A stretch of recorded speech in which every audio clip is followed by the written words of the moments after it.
వీహబ్ కార్యక్రమానికి హాజరైన సీఎం రేవంత్ రెడ్డి మాట్లాడుతున్నారు. లైవ్ లో చూద్దాం. కుటుంబాన్ని నిలబెడితే కోటి మంది మహిళలు తెలంగాణలో ఆర్థికంగా నిలబడి కోటి మంది మహిళలు కోటీశ్వర్లు అయితే తెలంగాణనే ఈ దేశానికి ఆదర్శం అవుతుంది. ఈ దేశాన్ని ఆర్థికంగా నిలబెట్టాలి అని అంటే తెలంగాణ రాష్ట్రం $1 ట్రిలియన్ ఎకానమీకి అభివృద్ధి చెందాలి అని అంటే కోటి మంది మహిళల్ని కోటీశ్వర్లను చెయ్యాలన్న లక్ష్యంతో ఈరోజు మా ప్రభుత్వం పనిచేస్తుంది.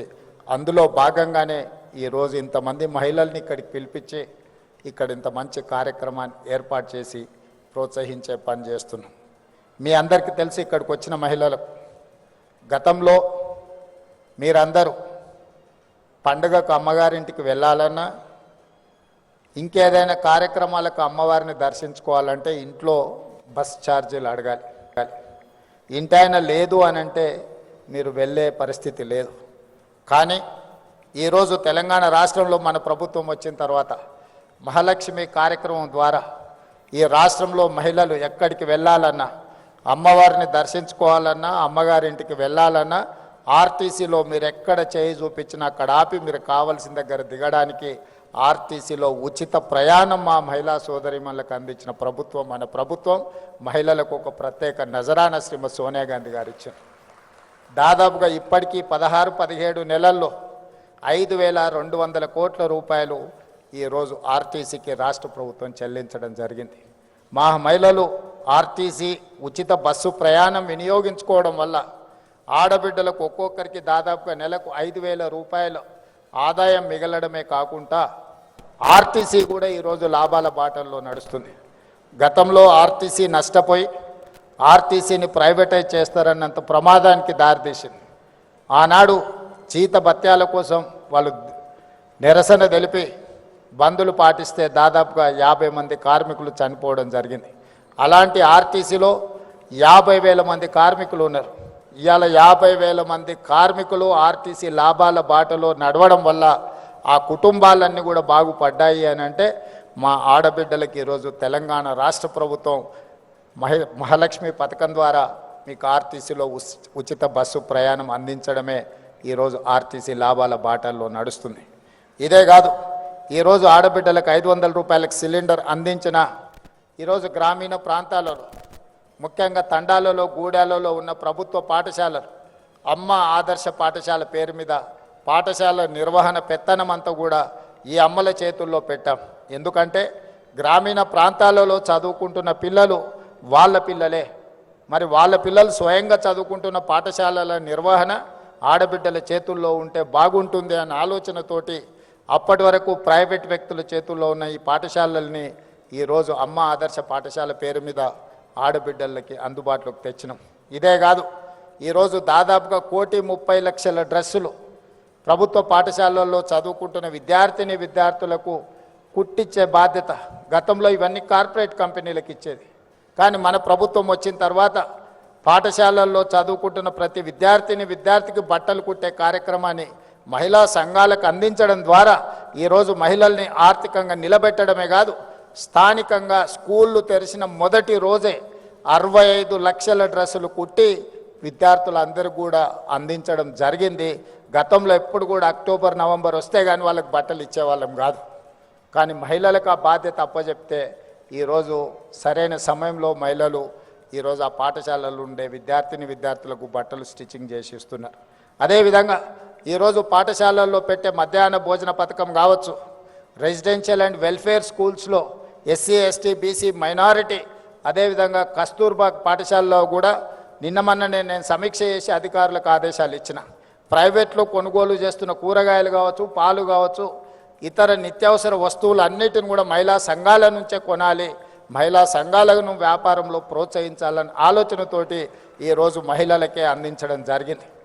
ఇంతకుముందు దివ్య రాజేంద్రన్ గారు చెప్పినట్టు పెట్రోల్ వ్యాపారము అని అంటే పెట్రోల్ బంకులు అంటే రిలయన్స్ గుర్తొస్తుంది, సోలార్ పవర్ అంటే అంబానీ గుర్తొస్తాడు.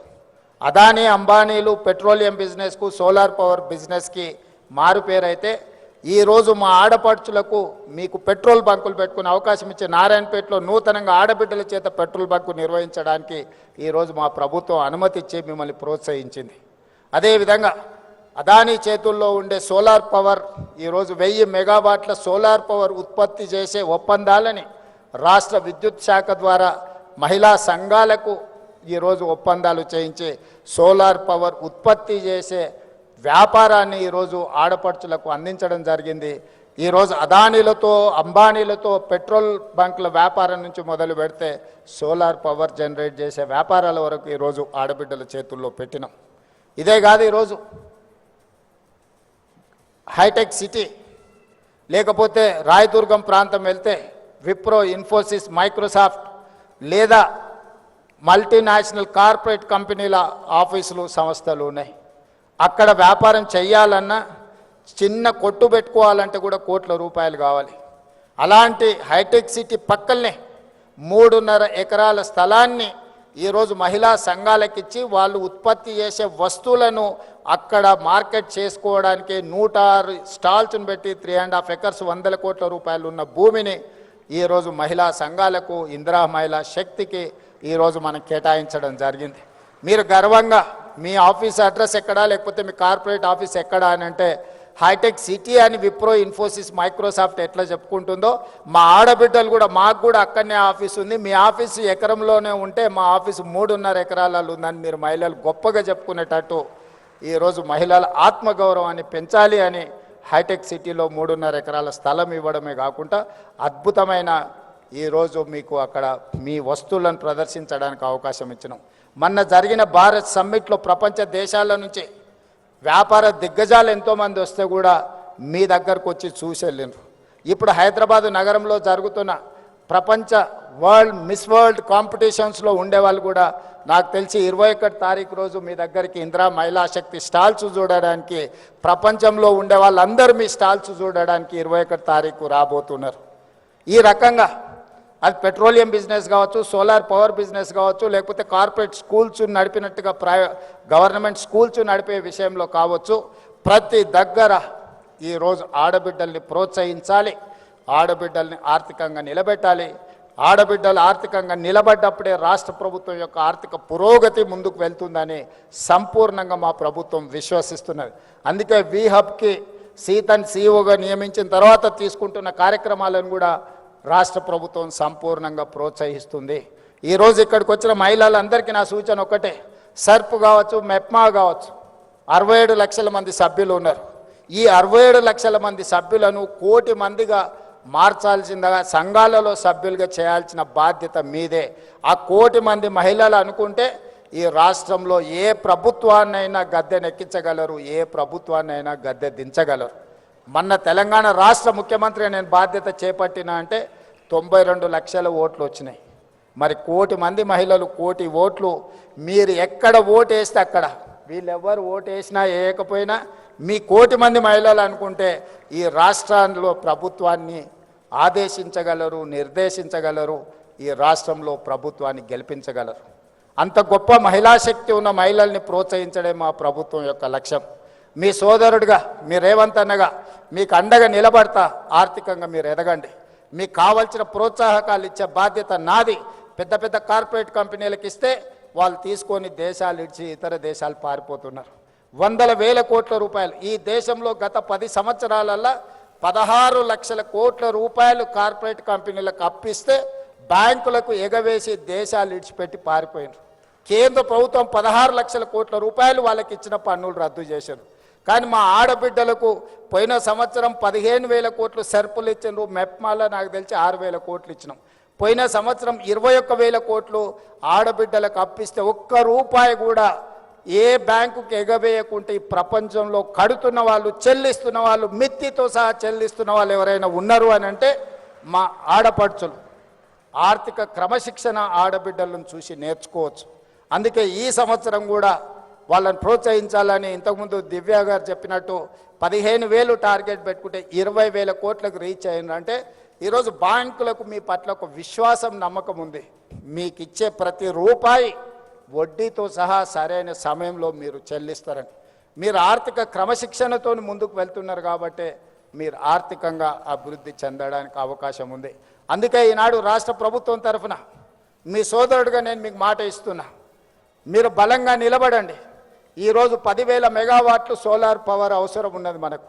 1000 మెగావాట్లు కాదు, ఈ 1000 మెగావాట్లను మీరు సరైన విధంగా మీరు నిర్వహించండి. అవసరమైతే ఇంకొక 1000 మెగావాట్లను ఈరోజు మీకు కేటాయించడానికి రాష్ట్ర ప్రభుత్వం సిద్ధంగా ఉన్నది. అదేవిధంగా ఆర్టీసీలో 10,000 బస్సులు ఉంటే దాదాపుగా 5,000 బస్సులు ప్రైవేట్ నుంచి మనం ఈరోజు ఎంగేజ్ చేస్తున్నాం. అందులో 1000 బస్సులు మీకు ఇవ్వాలనుకున్నాం. 600 బస్సులకు మీరు ఇప్పుడు ప్రణాళికలు చేసుకున్నారు. 150 బస్సులను పోయిన నెలనే నేను పరేడ్ గ్రౌండ్ దగ్గర ప్రారంభించడం జరిగింది. మీరు ఈ 600 బస్సులను తక్షణమే తెచ్చుకొని ఆర్టీసీకి ఎంగేజ్ చేయండి. ఇంకా భవిష్యత్తులో మీకు అదనంగా కూడా మీకు బిజినెస్ ఇచ్చి వ్యాపారం ఇచ్చి మిమ్మల్ని ప్రోత్సహించడానికి ప్రభుత్వం సిద్ధంగా ఉంది. మీరు తయారు చేసే వస్తువులను కూడా ప్రభుత్వం గతంలో ఎవరైనా మన దగ్గరికి గెస్టులు వచ్చినా లేకపోతే మనం ఎక్కడికైనా వెళ్ళినప్పుడు ప్రభుత్వం కార్పొరేట్ కంపెనీల నుంచి గిఫ్ట్ ప్యాకులు కొనుక్కొని ఇచ్చేవాళ్ళు. కానీ ఈసారి మొత్తం కంప్లీట్గా మహిళా సంఘాలు తయారు చేసే ఉత్పత్తులనే హ్యాండ్లూమ్నే ఈరోజు మనం వచ్చే గెస్టులకు గిఫ్టులుగా మనం ఇస్తున్నాం. మేము ప్రధానమంత్రిని కలిసినా కూడా మీ వస్తువులే తీసుకెళ్ళి నేను ఇస్తున్నా. ఎంత ఏ దేశం నుంచి ఏ దిగ్గజ వ్యాపారస్తుడు ఇక్కడికి వచ్చినా మీరు ఉత్పత్తి చేసిన వస్తువులనే వాళ్ళకు బహుమతిగా మనం ఇస్తున్నాం. ప్రత్యక్షంగా మా ఆడబిడ్డల్ని ప్రోత్సహించాలనేదే మా ప్రభుత్వం యొక్క ఆలోచన విధానం. అందుకే ఈరోజు సర్పు వేరే మెప్మా వేరే ఉంటే రెండింటిని కలిపి మెర్జ్ చేసినాం. ఈరోజు అర్బన్ ప్రాంతాలు అంటే పట్టణ ప్రాంతాలలో చాలామంది మహిళా సంఘాలలో చేరకుంటూ ఉన్నారు. నేను అధికారులకి వేదిక మీద నుంచి ఆదేశాలు ఇస్తున్నా. గ్రామీణ ప్రాంతాలలో చాలా వరకు మహిళలు సంఘాలలో చేరి సంఘం యొక్క అవకాశాలను వినియోగించుకుంటున్నారు. కానీ పట్టణ ప్రాంతాలలో ఇంకా మహిళలు ఈ సంఘాలలో చేరడం లేదు. ప్రత్యేకంగా ఒక స్పెషల్ డ్రైవ్ పెట్టండి. పట్టణ ప్రాంతాలలో ఉన్న మహిళల్ని కూడా సంఘాలలో సభ్యులుగా చేర్చండి. వాళ్ళందరినీ వ్యాపారాలు చేసుకోవడానికి ప్రోత్సహిద్దాం. ఆడబిడ్డలు వ్యాపారంలో నిలదొక్కున్నప్పుడే ఆ కుటుంబం ఆర్థికంగా నిలబడుతుంది. అదేవిధంగా ఈరోజు మీరు ఐడెంటిటీ కార్డు మహిళలకు ఇస్తున్నట్టున్నారు, కాకపోతే దాంట్లో డేటాబేస్ ఉన్నట్టు లేదు. అందుకే ఈరోజు నేను ఈ ప్రత్యేక సందర్భంలో ప్రతి ఆడబిడ్డకు ఒక క్యూఆర్ కోడ్ అంటే ఒక యూనిక్ నెంబర్, అది మరి సాంకేతికంగా ఎట్లా అభివృద్ధి చేస్తారో సంజయ్ గారు చూడాలి. ప్రతి ఆడబిడ్డకు ఒక ఐడి కార్డ్, ఆమె ఆర్థికపరమైన అంశాల నుంచి ఆరోగ్య సమస్యల వరకు వాళ్ళకి ఏ రకమైన ట్రీట్మెంట్ ఇవ్వాలి, వాళ్ళ హెల్త్ కండిషన్ ఏంది, గతంలో వాళ్ళకి ఏ రకమైన పరీక్షలు వైద్య సహాయం అందించడానికి చేసిండ్రో ఒక్కసారి ఆ కార్డు ఇస్తే హాస్పిటల్కి వెళ్తే అంతకంటే ముందు ఏ రకమైన వైద్య సహాయం అందించిండ్రో వాళ్ళ వివరాలు అన్నిటిని కూడా అందులో పొందుపరిచే విధంగా వాళ్ళకు ఒక డేటాబేస్ తయారు చేయాలి. ఈ రాష్ట్రంలో ఉన్న 1 కోటి మంది ఆడబిడ్డల యొక్క సంపాదన వ్యాపారంతో పాటు వాళ్ళ ఆరోగ్య సమస్యలు వాళ్ళకి సంబంధించిన మొత్తం డేటాను కూడా మనం కలెక్ట్ చేస్తే వాళ్ళకి ఎక్కడికి వెళ్ళినా, ఎందుకంటే ఆడపడుచులకు ఒక డాక్టర్ దగ్గరికి వెళ్ళినప్పుడు ఆయన అన్ని పరీక్షలు చేస్తాడు, ఏదో మందులు రాసిస్తాడు, జ్వరం తగ్గగానే ఈ పేపర్లు ఎక్కడో పోతాయి. మళ్ళీ సంవత్సరానికి ఇంకొక హాస్పిటల్కి పోయినప్పుడు ఆయన అన్ని పరీక్షలకు మళ్ళీ ఛార్జ్ చేస్తాడు. దాంతో ఏమవుతుంది అంటే వాళ్ళకి ట్రాక్ రికార్డ్ కూడా ఉండడం లేదు. గతంలో వీళ్ళకి ఏం సమస్య ఉండే, ఎలాంటి వైద్యాన్ని అందించడం, వీళ్ళకి ఎలాంటి ఆరోగ్య పరిస్థితులు ఉన్నాయనే ఒక మొత్తం ఎలాంటి వివరాలు లేకుండా పోతుంది. అందుకే ఈరోజు రాష్ట్ర ప్రభుత్వం ప్రత్యేకమైన దృష్టి పెట్టి నేను దివ్యా రాజేంద్రన్ గారికి సూచన చేస్తున్నా, ఈ డేటాబేస్ కలెక్ట్ చేయండి, వాళ్ళ హెల్త్ చెకప్ చేయించండి, వాళ్ళ కంప్లీట్గా హెల్త్ ప్రొఫైల్ బిల్డ్ చేయండి. ప్రతి సంవత్సరం ఒకసారి వాళ్ళకు పూర్తి స్థాయిలో ఆరోగ్య పరీక్షలు చేయించగలిగినప్పుడు ఈ ఆడబిడ్డలకు వాస్తవంగా వాళ్ళ ఆరోగ్యం దెబ్బతిన కంటే ముందే మనం నియంత్రించవచ్చు. వచ్చిన తర్వాత వాళ్లకు వైద్య సహాయాన్ని అందించడం కాదు, వాళ్ళకు ఆరోగ్య సమస్యలు రాకుండానే ముందుగానే వాళ్లకు మనము ఆరోగ్యపరమైన సూచనలు చేయడమే కాకుండా అవగాహన కల్పించి వాళ్ళకు అవసరమైన ఆరోగ్య భద్రత రాష్ట్ర ప్రభుత్వం కల్పిస్తుంది.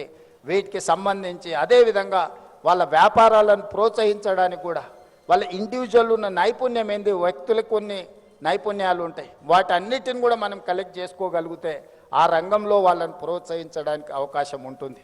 ఇవన్నీ కూడా ఆడబిడ్డలను ఈరోజు ప్రోత్సహించడానికి రాష్ట్ర ప్రభుత్వం ప్రయత్నం చేస్తుంది.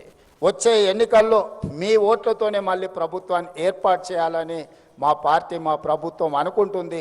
ప్రతి ఆడబిడ్డను 1 కోటి మందిని ఇందులో సభ్యులుగా చేర్చి ఆ 1 కోటి ఓట్లతోనే రెండోసారి ప్రభుత్వాన్ని ఏర్పాటు చేసి మిమ్మల్ని 1 కోటి మందిని కోటీశ్వర్లను చేసే బాధ్యత తీసుకుంటామని తెలియజేస్తూ మీ అందరి దగ్గర సెలవు తీసుకుంటున్నా.